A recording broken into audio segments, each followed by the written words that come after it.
시청자 여러분 안녕하십니까? BTV 주간종합뉴스 시작합니다. 월요일부터 실내 마스크 착용 의무가 해제됩니다. 코로나19 유행 감소세가 이어지는 데 따른 건데요. 다만 병원이나 대중교통 등 감염 취약시설은 제외됩니다. 한편 실내 마스크 해제가 논의되면서 격리 의무 조정 가능성도 점쳐지고 있습니다. 김효승 기자가 보도합니다.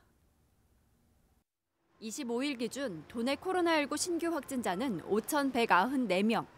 한 주 전보다 4,000명 정도 줄어든 수치입니다. 전국적으로 신규 위중증 환자는 2주 연속, 사망자도 3주 연속 감소세에 접어들면서 코로나19 주간 위험도는 13주 만에 낮음으로 평가됐습니다. 이렇게 코로나19 재유행 감소세가 이어지면서 오는 30일 0시부터 실내 마스크 의무가 권고로 바뀝니다.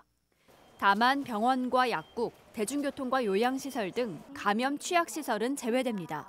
위험군을 보호하기 위해서 마스크 착용 의무의 주된 대상자들을 감염 취약시설을 출입하는 종사자라든지 방문객을 중심으로 저희들이 의무를 부과하는 것으로 강조를 드리고 상세한 지침과 질의응답을 만들어서 일선에서 혼란이 없도록 준비를 하고 있다. 방역당국은 현재 심각 단계인 국내 코로나 위기 단계가 내려가거나 법정 감염병 등급이 현재 2급에서 독감 수준의 4급으로 낮아지면 모든 곳에서 마스크 착용을 권고로 하향 조정한다는 방침입니다. 실내 마스크 의무가 일부 해제되면서 격리 의무 해제에 대한 목소리도 나오고 있습니다. 당국은 WHO 방침과 국내 방역 상황 등을 검토해 격리 의무 해제 시기를 조율하겠다고 밝혔습니다. 이 공중보건 비상사태가 해제가 되고 그리고 우리나라도 위기 단계가 이제 조정이 되는 그런 시점에 격리 의무도 이제 종합적으로 저희가 검토를 할 예정입니다. 코로나19 방역 완화 국면, 다만 방역 당국은 건강을 위해 고위험과 산밀 환경, 유증상자 접촉 등의 경우엔 마스크를 꼭 착용할 것을 권고했습니다. 또한 동절기 추가 접종을 받지 않은 고위험군 대상자들은 이른 시일 내에 접종해달라고 당부했습니다. BTV 뉴스 김효승입니다. 유정복 인천시장이 2023년 첫 연두 방문지로 남동구를 찾았습니다. 주민들과 만난 자리에서 지역의 여러 현안에 대한 입장을 밝혔는데요. GTX-B는 내년 초 착공을, 인천발 KTX는 2025년 개통을 목표로 정부와 협의하고 있다고 설명했습니다. 또 소래나들목 사업에 대해서도 분명한 추진 의지를 밝혔습니다. 보도에 김지영 기자입니다. 연두 방문을 통해 남동구 주민들과 만난 유정복 시장. 유 시장은 제물포 르네상스와 뉴홍콩시티 프로젝트를 인천 발전의 핵심 키워드로 제시했습니다.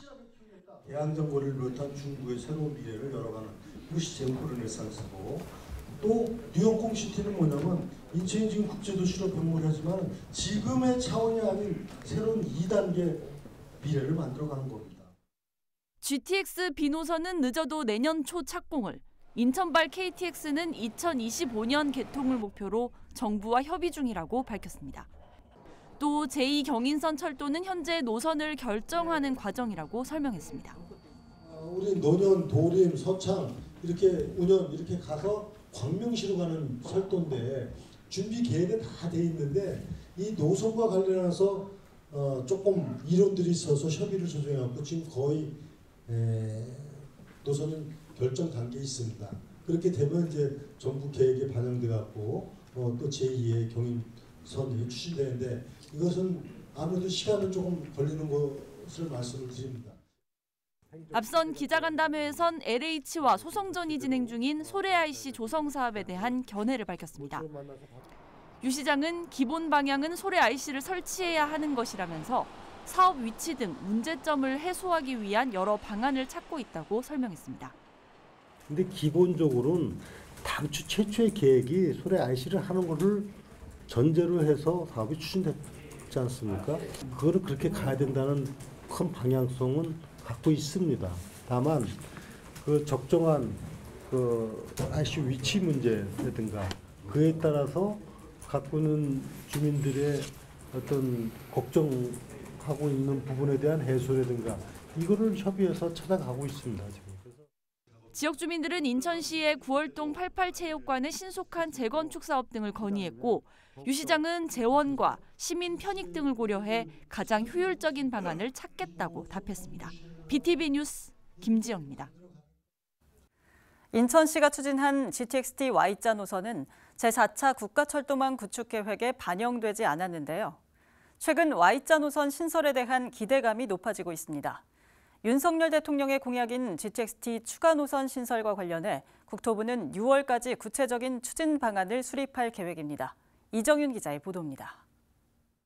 제4차 국가철도망 구축 계획에 반영된 GTX-D 노선. 하지만 인천시가 요구한 Y자 노선은 관철되지 않았습니다. Y자는 영종에서 출발해 청라, 가정 등을 거쳐 김포, 검단, 계양에서 오는 노선과 부천에서 만나는 노선입니다. Y자 노선이 빠지자 후폭풍은 거셌습니다. 청라와 루원시티, 영종 주민들은 잇따라 집회를 열고 정부의 재검토를 촉구하기도 했습니다. 인천 공항이 있는 만큼 Y자 노선은 선택이 아닌 필수라는 것. 최근 이 Y자 노선 재추진에 대한 기대감이 높아지고 있습니다. 윤석열 대통령은 GTX-D, E, F 등 추가 노선 신설을 공약으로 내세웠는데 국토교통부는 오는 6월까지 구체적인 추진 방안을 수립할 계획이라고 밝혔습니다. 특히 국토부는 대통령 임기 내 국가계획 반영과 예비 타당성 조사 통과를 목표로 하고 있습니다. 윤 대통령은 선거 당시 Y자 노선을 포함해 8단까지 연장하고 강남에서 분기에 여주까지 향하는 노선을 추가하겠다고 공약했습니다. 인천 지역에서도 Y자 유치를 위한 활동이 진행되고 있습니다. 인천시민연합은 인천공항행 GTX-D Y자 유치를 위한 챌린지를 벌였는데 한 달 동안 만여 명이 동참했습니다.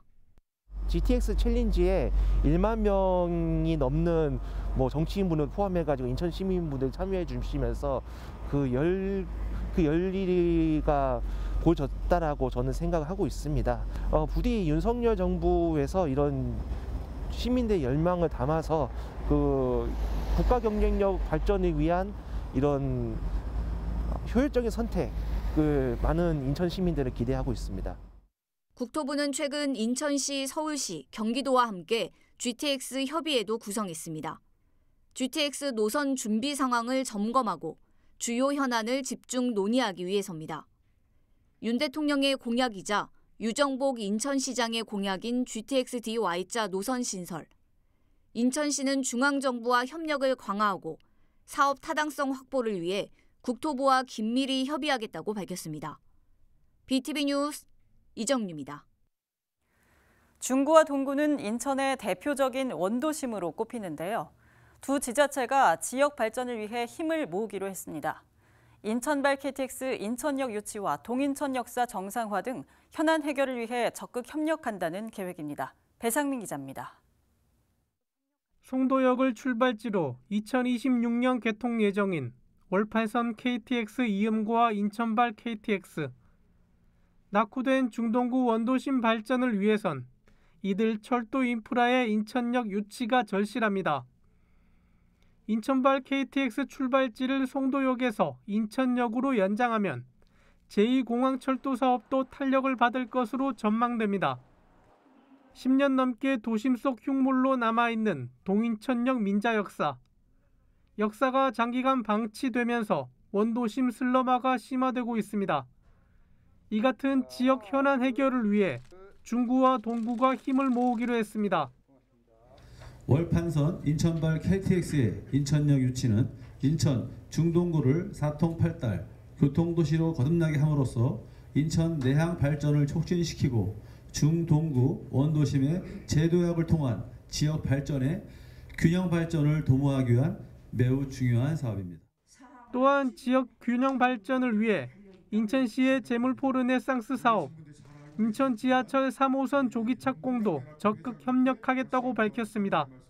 우리 중구뿐만 아니라 동구도 재물포 르네상스와 관련된 여러 가지 현안 문제가 많이 있습니다.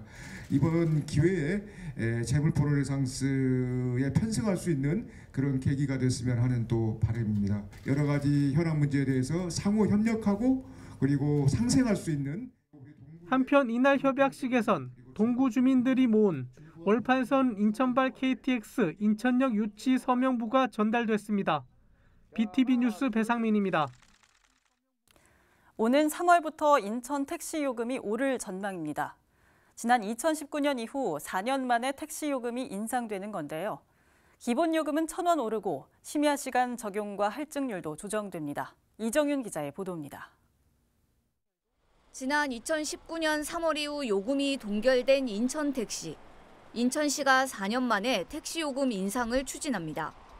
조정안을 보면 우선 중형 택시 기본 요금은 2km당 3,800원에서 1.6km당 4,800원으로 오릅니다. 또 심야 시간 적용은 자정부터 새벽 4시까지 해서 밤 10시부터 새벽 4시까지로 2시간 늘어납니다. 밤 11시부터 새벽 2시까지의 할증률도 20%에서 40%로 조정됩니다. 인천시는 택시 요금 인상과 함께 서비스 개선 방안도 추진하겠다는 계획입니다. 관내 일반 개인 택시 사업자를 전체를 대상으로 저희가 이제 서비스 개선에 대한 평가를 좀 진행할 거고요. 용역이 상반기 중에 끝나면 하반기 때는 그 평가 결과에 따라서 인센티브와 페널티를 좀 적용하겠다라는. 택시 요금 인상을 위한 공청회에선 다양한 의견이 나왔습니다. 택시 승차난의 주요 원인은 운전기사 부족이라는 의견이 나왔고, 택시 종사하시는 분들이 자꾸 떠나가게 되면 작년 같은 승차난이 일시적으로 발생했을 때 요금을 인상해주고 또 할증료를 개선해주고 또 호출률 인상해주면 이제 승차난이 개선된 것처럼 보여지지만 지금 현재 택시 가동률이 굉장히 떨어지고 있습니다. 택시 업계에서는 운전자 처우 개선이 시급하다는 지적도 나왔습니다. 운전자 처우 개선은 운전자 수입이 확보가 돼야 처우 개선 서비스가 나오죠. 절대 서비스가 나올 수가 없습니다. 내가 차 끌고 나가서 하루에 내 목표량을 못 채우면은 내 주머니에도 돈을 내야 되는 입장인데 서비스가 나오겠습니까? 택시 요금 인상률은 오는 3월쯤 적용될 것으로 보입니다. 공청회를 진행한 인천시는 시의회 의견 청취와 물가대책위원회 심의를 거쳐 택시 요금 조정안을 확정할 계획이라고 밝혔습니다. BTV 뉴스 이정유입니다.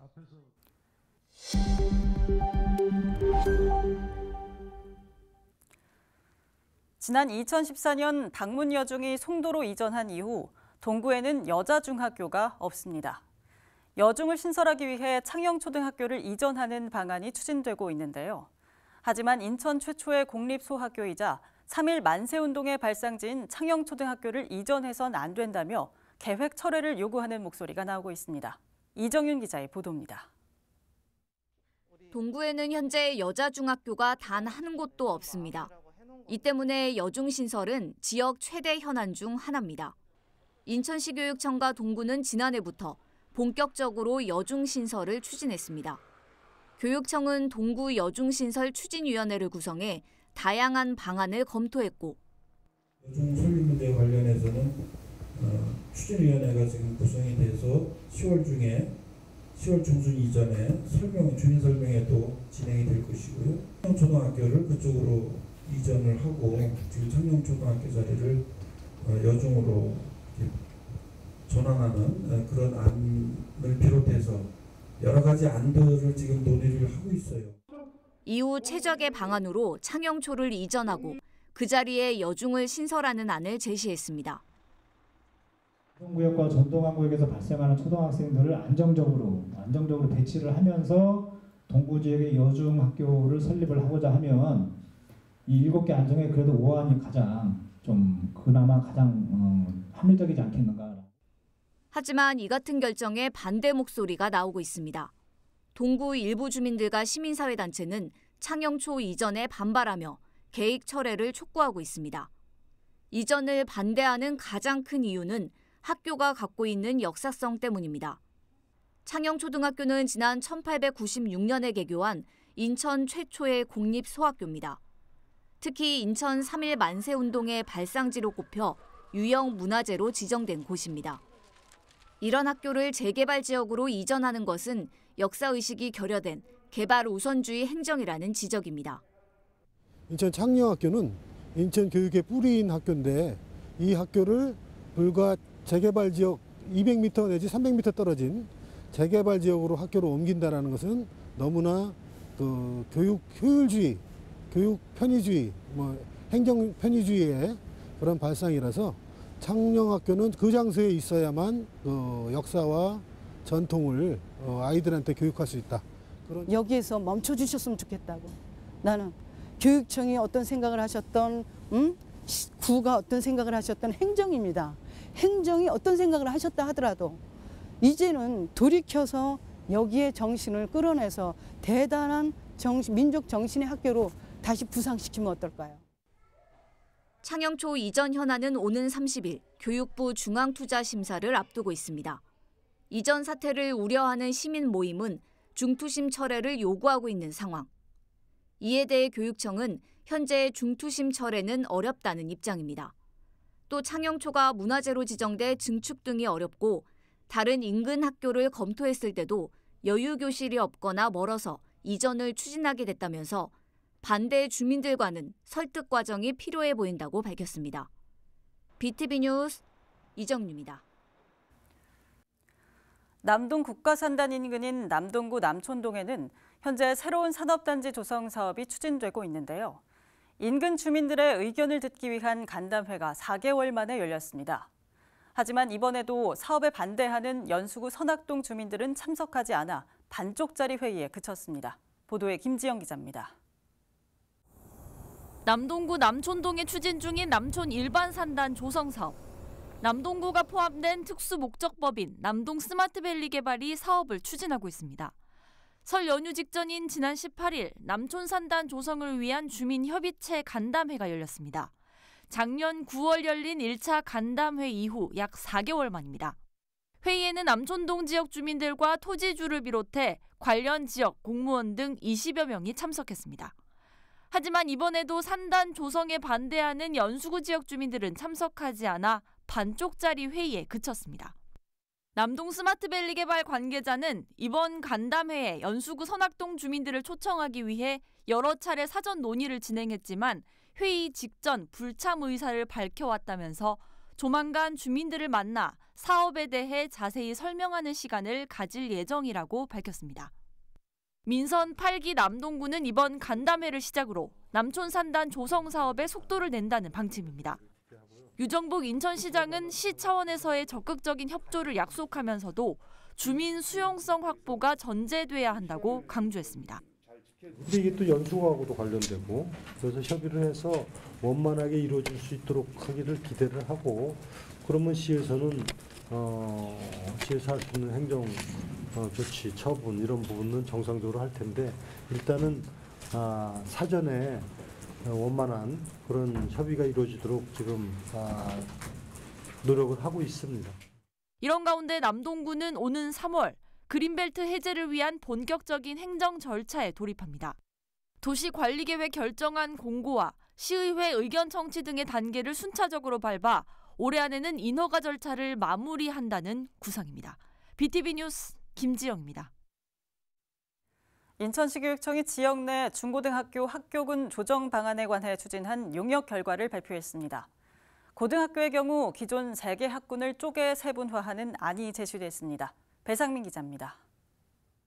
인구 300만을 앞두고 있는 인천시. 다른 지역과 달리 지속적으로 인구가 느는 데다 각종 신도시 개발 등으로 지역 간 교육 편차도 큽니다. 고등학교 1, 2학교군의 학급당 평균 학생 수는 24.5명이고 3학교군도 28명입니다. 대중교통을 이용한 평균 통학 시간은 1학교군 43.8분, 2학교군 35.3분, 3학교군 40.9분에 이릅니다. 지난해 학부모와 교사를 대상으로 조사한 결과 고교 선택 시 가장 중요하게 고려하는 요소는 단연 통학거리와 시간으로 꼽혔습니다. 3학교군의 경우 지속적인 인구 유입이 예상되고 1학교군은 모두 단성학교로 인구 감소에 대비해 남녀 공학 등의 대책이 필요한 상황. 인천시 교육청이 지역 학교 간 교육 격차 해소와 합리적인 학교군 조정 배정 방법 모색을 위한 용역을 진행했습니다. 용역 결과 최종적으로 4개 안이 나왔습니다. 먼저 2, 3학교군은 변함없고 1학교군을 연수구와 남동구, 중구, 동구, 미추홀구 3개 군으로 나눕니다. 두 번째 안은 2학교군은 변함이 없고 1학교군을 앞선 경우처럼 3개로 나누고 3학교군도 서구, 남쪽과 북쪽 2개로 나누는 안입니다. 세 번째, 1학교군을 3개로 나누고 2학교군 유지, 3학교군을 아라뱃길 기준으로 남과 북으로 나누는 안. 네 번째, 1학교군을 3개로 나누고 2학교군 유지, 3학교군을 아라뱃길 북쪽, 청라 가정, 성남 가좌 3곳으로 나눕니다. 교육청은 연구 결과를 토대로 학교군 조정 계획안을 수립한 뒤 교육가족을 대상으로 의견 수렴 과정을 거쳐 개선안을 마련할 계획입니다. 학교군 조정안이 최종 확정되면 2025학년도부터 적용될 전망입니다. BTV 뉴스 배상민입니다. 서구의 한 주택가 도로에 울타리가 생기면서 주민들이 불편을 토로하고 있습니다. 화재 신고를 받고 출동한 소방차까지 출입이 지연되면서 불안감도 커지고 있는데요. 어찌된 일인지 구혜희 기자가 현장 취재했습니다. 서구의 한 주택가입니다. 평소 사람이나 차가 다니던 골목에 커다란 울타리가 쳐져 있습니다. 자물쇠는 굳게 잠겨 있고 작은 쪽문만 열려 있습니다. 자세히 보니 사유지라는 표지판이 붙어 있습니다. 갑자기 다니던 길이 끊기자 주민들은 불편을 토로합니다. 그러면 다 야단이지. 막아서 야단났지, 야단났지. 왜요? 그런데 그 막았다고 댕기지 못하니까요. 특히 최근엔 아찔한 상황도 발생했습니다. 전신주의 노후전선에 불꽃이 일자 주민이 신고를 접수했습니다. 다행히 화재가 큰 사고로 이어지진 않았지만 울타리 때문에 출동 차량의 진입이 지연됐습니다. 자칫 큰 불로 이어졌다면 대형 참사로 이어질 수도 있었던 상황. 주민들은 걱정이 큽니다. 자꾸 사다차 뭐 그런 거 오면은 바로바로 대처가 안 돼요. 화재라든가 얘네들이 문을 열어주는데 그 시간이 뭐 5분이든 10분이든 지체가 되는 거잖아요. 일단은 그건 문제죠. 뭐. 이 울타리는 지역주택조합이 사업 추진을 위해 사들인 뒤 설치한 겁니다. 하지만 통행 불편과 재난 대응에 문제가 있다는 지적이 제기되자 관계 당국은 중재에 나섰습니다. 그 상황을 저희가 계속 이제 주시하고 있고요. 저희도 이제 지속적으로 사업자 측에 협조 요청해서 주민들 편의를 위해서 좀 철거할 수 있도록 협조 요청을 하고 있습니다. 하지만 조합 측은 울타리 철거 여부를 묻는 취재진의 질의에 철거 계획은 없고 구청의 협조 요청뿐이란 입장을 밝혔습니다. BTV 뉴스 구혜입니다. 인천이 전남 경북과 함께 최악의 의료 취약지로 평가됐습니다. 의사 수와 공공병원 설치율은 전국 평균 이하인 반면 치료 가능 사망률은 높은 것으로 나타났는데요. 공공의대 우선 신설 등 대책 마련이 시급하다는 지적입니다. 이정윤 기자의 보도입니다. 경실련이 지역 의료 격차 실태 조사 결과를 발표했습니다. 의사 수와 공공병원 설치율, 치료 가능 사망률을 기준으로 지역 간 의료 실태를 비교한 겁니다. 조사 결과 인천은 전남, 경북과 함께 최악의 의료 취약지로 꼽혔습니다. 먼저 300병상 이상 종합병원에 인구 1000명당 의사 수를 보면 인천은 0.71명으로 전국 평균인 0.79명에도 미치지 못합니다. 공공병원 설치율은 전국 평균 34%. 하지만 인천은 25%에 불과해 최하위권에 속합니다. 인구 10만 명당 치료 가능 사망률도 전국 평균은 43.8명인데 인천은 48.58명으로 전국 평균보다 사망률이 높은 것으로 나타났습니다. 특히 인천과 전남, 경북 모두 도서 산간 지역이 있는 지역이지만 국립의과대학과 부속병원이 없는 실정입니다. 의료 자원으로서 의사 수와 공공병원 설치율이 낮고 그리고 치료 가능 사망률이 높은 이 기준을 통해서 전국의 의료 취약지를 선정했습니다. 세 가지 요소 모두 포함해서 치료 가능 사망률이 높고 의사 수가 부족하고 공공병원 설치율이 부족한 전국 최악의 의료 취약지는 인천, 전남, 경북으로 선정되었습니다. 더 큰 문제는 의료진 부족입니다. 고령화와 재난적 감염병으로 의사와 공공병원에 대한 수요는 늘고 있지만 의사 부족 문제가 갈수록 심각하기 때문입니다.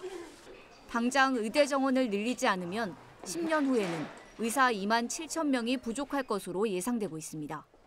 현재 방식으로는 필수 공공의료 의사 확충이 한계가 있으므로 국가가 직접 공공의과대학을 신설해서 선발과 지원, 교육과 훈련, 배치와 의무 공급을 규정하는 별도의 시스템을 두어야 합니다. 이에 경실련은 공공의과대학 설립법 제정과 의과대학 정원 확대를 촉구하고 나섰습니다. 지역에선 주민, 지방정부와 연대한 운동도 함께 진행한다는 계획입니다. 지역의료 문제의 가장 중요한 이해관계자는 지역 주민임을 선언하고 지역 완결적 의료체계 구축을 위한 공공의대법 제정과 의대정원 확대 운동을 지역 주민, 지방정부와 연대해서 추진할 계획임을 밝히는 바입니다. 경실련은 지역 간 의료 격차와 공백을 해소하기 위해선 공공의료 인력 등 인프라 부족 문제를 조속히 해결해야 한다고 지적했습니다. 그러면서 국회와 정부가 중단된 관련법 제정 논의를 재개해야 한다고 강조했습니다. BTV 뉴스 이정유입니다. 전국 중고차 수출 물량의 대부분이 인천항을 통해 수출된다는 사실 알고 계십니까? 오랜 기간 수출 효자로 주목받고 있지만 환경은 열악하기만 한데요. 인천항만공사가 기존의 중고차 수출 단지를 대체할 친환경 첨단 중고차 수출 클러스터 조성에 나섰습니다. 배상민 기자입니다. 인천항에 차량들이 빼곡히 들어찼습니다. 모두 해외로 수출되는 중고차들입니다. 중동과 아프리카, 남미 등 수출되는 국가도 다양합니다. 지난 2021년 전국 중고자동차 수출 물동량 46만 6천 대 중 88%가 인천항을 통해 수출됐습니다. 특히 중고차 수출 산업은 부품 정비업부터 무역업에 이르기까지 전후방 산업으로의 파급 효과도 큽니다. 하지만 인천의 중고차 수출 환경은 열악하기만 합니다. 컨테이너 사무실에서 업무를 보고 수출할 차량은 포장도 안 된 곳에 주차합니다. 인천항만공사가 이런 문제를 개선하기 위해 중고차 수출 클러스터인 스마트 오토밸리 사업에 나섰습니다. 현재 송도 유원지 12만 평의 천여 개 업체가 포장도 되지 않는 토지에 제대로 된 사무실도 없이 열악한 상황에서 영업 중에 있습니다. 이를 개선하고자 우리 항만공사는 공사 소유 남항 영무선 배후부지 약 12만 평을 최첨단 중고자동차 수출단지 일명 인천항 스마트 오토밸리로 조성하고자 최근 재공모를 거쳐 스마트 오토밸리 조성 사업 우선 협상 대상자가 선정됐습니다. 지상 5에서 6층 건물을 계획하여 차량 10,000대 이상을 동시에 전시할 수 있는 전시장과 수출 상사 사무실, 지원 시설 등이 들어설 예정입니다. 아울러 수변 친수 공간을 조성하고 IPA는 카마존 컨소시엄과 사업 추진 계약을 체결하고 인허가, 실시계획 승인을 거쳐 올해 안에 착공한다는 계획입니다. 스마트 오토밸리가 조성되면 약 1조 원의 생산 유발 효과와 4천억 원의 부가가치 유발 효과, 6천여 명의 일자리 창출 효과가 전망됩니다. BTV 뉴스 배상민입니다.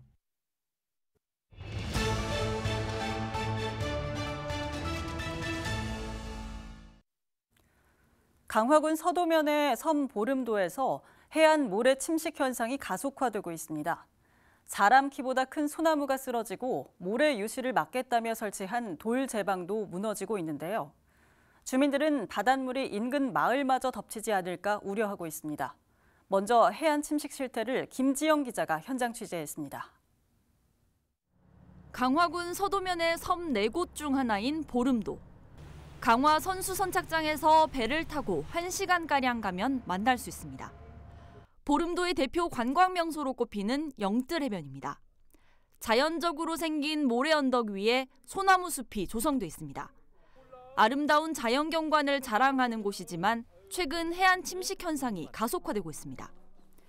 바닷물에 모래가 쓸려나가면서 해안가 모래 언덕에 심겨져 있는 소나무가 이렇게 뿌리를 드러내고 있습니다.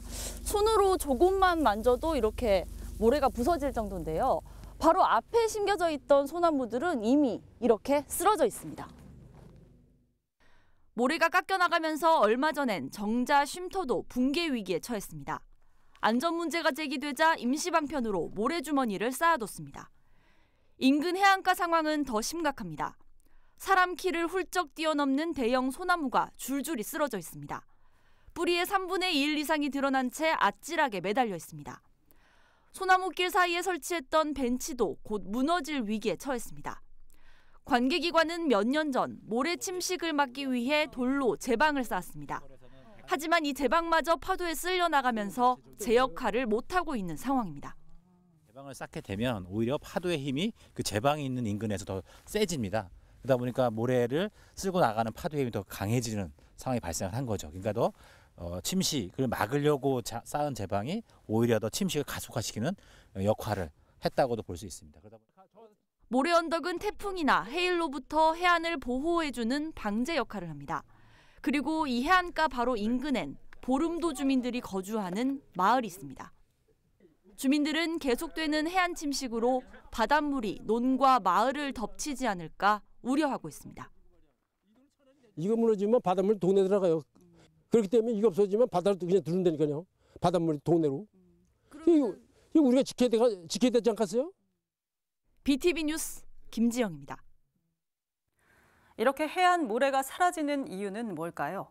보름도 주민들은 모래 채취를 원인으로 지목합니다. 하지만 이를 규명할 연구 자료조차 없는 실정이어서 이제라도 구체적인 조사가 필요하다는 지적이 나오고 있습니다. 계속해서 김지영 기자가 보도합니다. 보름도 주민들은 인근 해역의 바다모래 채취가 해안 침식을 불러온 것으로 의심합니다. 지난 수십 년간 바닷속 모래를 퍼낸 결과 연안의 모래 침식 속도가 빨라지고 있다는 겁니다. 실제로 지난 2000년부터 2012년까지 인천 앞바다에서 퍼낸 모래의 양은 9,900만 세제곱미터. 앞서 80년대부터 채취한 모래까지 더하면 약 3억 세제곱미터에 달합니다. 옛날엔 여기 모래가 푹 눈처럼 빠져들었어. 근데 지금 난개발해가지고 뭐 지하철 공사하지, 아파트 때려짓지, 그 모래가 어디서 납니까? 지금 덕적도가 저 밑인데 덕적도 밑에서 모래 채취가 정부에서 그러니까는 간접적으로 끌려나가는 거예요. 계속 거기서 파가니까.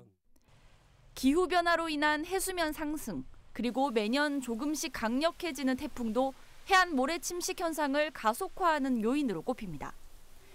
해양수산부 자료를 보면 지난 40년간 우리나라의 평균 해수면은 약 10cm 상승한 것으로 조사됐습니다. 태풍이 점점 강력해지고 있어요. 해수면도 좀 높아지고 있지만 이 강력해진 태풍이 실제로 해안을 때리는 힘이, 물리적인 힘이 더 강해지는 거죠. 지금은 더 유실되는 양이나 그 면적이 점점 커지고 있다, 이렇게 보여지고 있습니다. 해안선이 무너지는 건 대이작도를 비롯해 인천의 다른 섬에서도 발생하는 상황. 이렇게 문제는 심화되지만 해안 침식 원인을 규명할 조사나 연구가 이뤄진 적은 없는 실정입니다. 전문가들은 인천 연안의 해안 침식 현상이 가속화되는 만큼 지자체 차원의 명확한 조사가 필요하다고 강조합니다. 중요한 건 그런 거에 대한 정확한 조사, 연구가 진행되지 않았기 때문에 이게 무엇 때문이다라고 특정하기 좀 어렵다. 지금부터라도 이런 조사 연구를 정확하게 진행할 필요가 있겠다. 강화군은 올해 추경 예산을 확보해 보름도 영뜰 해변에 무너진 돌 제방을 복구한다는 계획입니다. 하지만 더 이상 땜질 처방만으론 빨라진 해안 침식 속도를 막기엔 역부족이란 지적이 나오고 있습니다. BTV 뉴스 김지영입니다. 보도 이후 강화군과 산림청은 현장 조사에 나섰는데요. 환경단체들은 정확한 원인 규명이 필요하다며 대책 마련을 촉구하고 있습니다. 김지영 기자의 보도입니다. 해안 침식 현상이 가속화되고 있는 강화군 보름도 해변.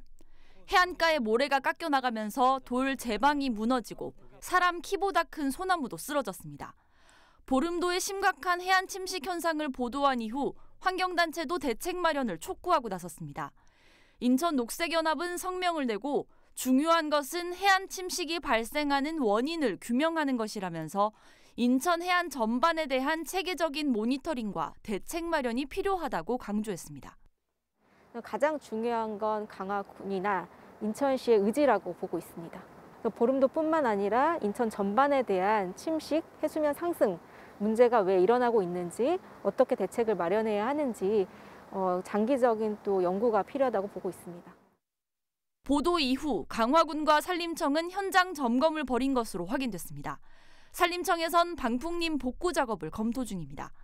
하지만 지역 주민들은 단순 복구 공사만으론 해안 침식 현상을 막을 수 없다고 말합니다. 2, 3년 전에 나라에서 해당으로 쫙 심어줬어. 저것도 그때 해준 거예요. 저거 해주면 뭐합니까? 모래가 없어지면서 나무 쓰러지는 거 보고 느껴지게 되잖아요. 가장 중요한 건 정확한 원인 규명입니다. 하지만 인천시는 당장 침식 원인을 조사할 계획은 없다고 밝혔습니다. 산림청하고 그 강화군하고 협의해서 정리가 되면 복구 조치를 취하실 것 같고요. 모래가 유실됐는지 여부에 대해서는 저희들도 이제 한번 현장을 나가볼 예정인데요. 인천 해안 침식 현상이 심각해지고 있지만 체계적인 연구나 조사가 진행된 적은 없는 상황. 원인 규명이 되지 않는다면 이번 역시 땜질식 처방에 그칠 수밖에 없습니다. BTV 뉴스 김지영입니다. 앞서 보신 것처럼 이런 해안 침식 문제를 개선하기 위해 해수부는 매년 전국의 해안 침식 실태를 조사하고 있습니다. 그런데 취재 결과 침식이 가속화하는 보름도는 10년 이상 빠져 있는 것으로 확인됐습니다. 지금이라도 정밀 조사가 필요하다는 지적이 나옵니다. 김지영 기자가 보도합니다. 해안 침식 현상이 가속화되면서 해안선이 사라지고 있는 강화군 보름도. 파도에 모래가 쓸려나가면서 사람 키보다 큰 방풍림 소나무도 쓰러졌습니다. 백사장엔 모래 대신 굵은 자갈이 드러났습니다. 해수부는 매년 전국 해안을 대상으로 연안 침식 실태를 조사하고 있습니다. 조사 대상 지역은 전국 바닷가 360곳으로 이 중 인천은 14곳이 포함됐습니다. 하지만 취재 결과 보름도는 조사 대상에서 빠진 것으로 확인됐습니다. 해수부 홈페이지에 게시된 2021년 침식 실태조사 결과서입니다. 옹진군 해안 8곳, 중구 해안 5곳에 대한 실태조사가 진행됐는데 강화군은 동막 해안 1곳에 불과합니다.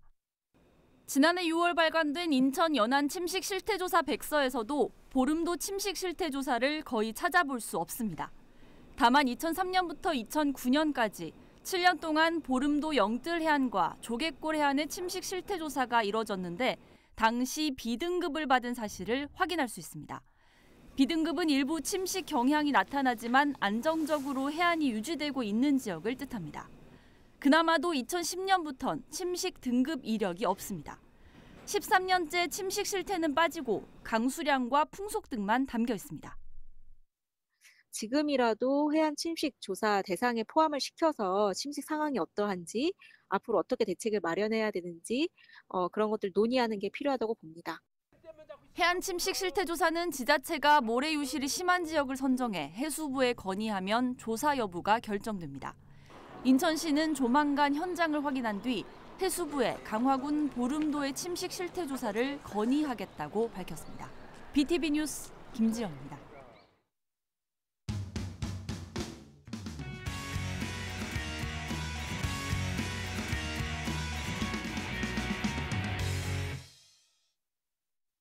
남동문화재단이 공식 출범했습니다. 이로써 인천의 기초자치구 가운데 5번째 기초문화재단이 설립됐는데요.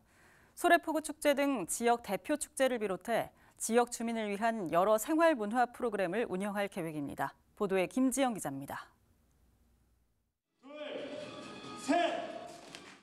남동문화재단이 공식 출범했습니다. 초기 남동문화재단은 1국 4팀 체제로 시작합니다. 사무실이 있는 논현동 소래아트홀을 비롯해 소래역사관, 남동생활문화센터 등 지역 문화시설 운영과 소래포구 축제 등 지역 생활문화축제를 맡아 진행할 예정입니다. 초대 대표이사는 김재열 전 인천예총 회장이 선임됐습니다. 김 대표이사는 문화자치 기반 조성을 첫 번째 과제로 제시했습니다. 또 지역의 다양한 자원을 활용해 구민 모두가 문화예술의 가치를 함께 누릴 수 있도록 노력하겠다고 강조했습니다. 우리 지역에 가지고 있는 관광 자원이나 문화 자원들을 찾아내서 그것을 꽃피울 수 있도록 하고 또 그다음에 그 국민들이 너무 어렵게 생각하지 않는 쉬운 찾아가는 공연부터 시작을 해서 정말 문화가 가까이에 있다. 박종효 구청장도 문화재단 출범에 기대감을 드러냈습니다. 박 청장은 뉴욕의 센트럴파크와 같이 남동 문화재단이 도심 속 주민들의 안식처와 같은 역할을 해달라고 당부했습니다. 문화예술인들의 자유로운 창작 활동을 지원하고 때로는 마을의 골목길에서 때로는 학교와 공원에서 그리고 주민들이 찾는 어느 곳이든 찾아가서 주민들에게 희망과 위로가 되는 그런 문화재단이 될 것으로 기대하고 있고 지난 2020년 9월 설립을 추진한 지 2년 4개월 만에 공식 출범한 남동 문화재단. 기존과는 차별화된 콘텐츠로 주민들의 적극적인 참여를 이끌어낼 수 있을지가 과제로 남았습니다. BTV 뉴스 김지영입니다. 거주지를 제외한 지자체에 기부를 하면 세액공제와 답례품을 받을 수 있는 고향사랑 기부제가 올해부터 시행 중입니다. 인천시와 10개 군구도 경쟁력 있는 특산품을 답례품으로 내놓으며 지자체 운영 예산 확보에 나섰습니다. NIB 이하영 기자입니다. 올해부터 시행되는 고향사랑 기부제는 지자체에 기부를 하면 금액에 따라 일정 비율을 세액 공제해주는 제도입니다. 거주지를 제외한 다른 지자체에 기부금을 내면 기부액의 30% 범위 내에서 답례품을 받을 수 있는데 미출구에 거주하는 이가 연수구에 10만 원을 기부하면 3만 원어치의 답례품을 받을 수 있는 구조입니다. 기부금은 보건복지와 문화예술, 지역 활성화 사업 등 다양한 분야에서 지역 발전에 사용됩니다. 때문에 인천시와 10개 군구에서도 지자체 운영 예산 확보를 위해 경쟁력 있는 지역 특산품을 답례품으로 내놓고 있습니다. 먼저 인천시는 옹진 까나리 액젓과 강화섬쌀, 수제 인삼청, 시티투어 상품권 등 9종을 내놨습니다. 강화구는 강화섬쌀, 중구는 팔미도 금빛낙조 이용권과 선상 유람 이용권, 남동구는 소래찬 김치와 남동배 등을 답례품으로 선보이고 있습니다. 또 연수구는 녹청자와 김치, 커피 등 5종을 마련했고 옹진구는 옹진 자연물 포인트를 내놨습니다. 이 밖에 나머지 지자체에선 인천이움 포인트를 답례품으로 받을 수 있습니다. 고향사랑 기부제는 인당 연간 500만 원 한도 내에서 기부가 가능하며 10만 원까지는 전액 세액 공제를, 초과분에 대해선 16.5%의 세액 공제를 받을 수 있습니다. NIB 뉴스 이하영입니다. 인천연구원이 인천시의 버스 서비스 취약 지역을 분석했는데요. 연구 결과 남동구가 가장 취약한 것으로 나타났습니다. 공공교통 측면에서의 버스 서비스 개선이 필요하다고 강조했습니다. NIB 장윤아 기자입니다. 인천연구원이 인천시의 버스 서비스 취약 지역을 분석했습니다. 연구원은 분석에 앞서 버스의 역할을 두 가지로 구분했는데 시민들의 이동권을 보장하는 공공교통으로서의 역할과 대중교통으로서의 대량 수송 역할로 나눴습니다. 연구원은 버스 운행 횟수와 통행시간, 접근성 등 45개 평가 기준으로 분석한 결과 남동구의 버스 서비스가 공공교통 측면에서 가장 취약하다고 파악했습니다. 남동구는 면적당 버스 정류장 수와 버스 정류장까지의 평균 도보 시간, 환승 대기 시간 등이 취약한 것으로 진단되면서 시민들의 이동권을 보장하지 못해 공공교통 역할 측면에서 개선이 시급한 지역으로 나타났습니다. 남동구에 이어 계양구와 서구, 부평구가 뒤를 이었습니다. 인천연구원은 버스 서비스 취약 지역에 대한 중장기적인 방안이 마련돼야 한다고 제언했습니다. 저희가 취약 지역이 어떻게 나타나고 어떻게 나타나는지를 본 거거든요. 그러니까 이제 그런 거에 대한 거는 이제 추가 연구가 필요한 부분이고 모니터를 어떤 방식으로 해야 될지 그런 것도 추가 연구가 다 있어야 되는 거고. 연구원은 인천시가 버스 서비스 개선에 많은 관심을 가져야 한다고 강조했습니다. NIB 뉴스 장윤아입니다. 이번 주 준비한 소식은 여기까지입니다. 이상으로 BTV 주간 종합 뉴스를 마칩니다. 편안한 주말 보내시길 바랍니다.